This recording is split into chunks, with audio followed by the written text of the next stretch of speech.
ভাই দেলোয়ার হোসেন সাঈদী আজ থেকে ৩৫ বছর আগে ৫টি কথা বলেছিলেন, বর্তমান সময়ে একদম হুবহুব কথাগুলা মিলে গেছে এবং সত্য হয়ে গেছে। লাফালাফি বেশি করবা না, ১২ কোটিতে গাছের গোড়া আসতে নানা দেবে, মামু বাড়ি দিল্লি গিয়ে পড়বা, বাংলার জমিনে জায়গা হবে না।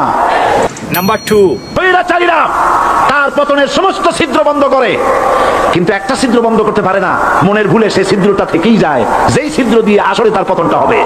নাম্বার 3, ক্ষমতায় যারা থাকে, ক্ষমতার মোহে চতুর্দিকে অন্ধকার দেখে, মনে করে আমার পতন আর হবে না। নাম্বার 4, বিড়ালের মতো ৫০০ বছর বেঁচে থাকার কোনো লাভ নাই, সিংহের মতো ১ ঘন্টা বাঁচতে চাই। নাম্বার 5, যারা মানুষের উপরে জুলুম করছো, আলেমদেরকে ধরতেছো, মুসল্লিদেরকে ধরে ধরে জেলে ঢুকাচ্ছ, সময় আসবে এমন ইন্দুরের গর্ত অপমান ফেলাবার জন্য।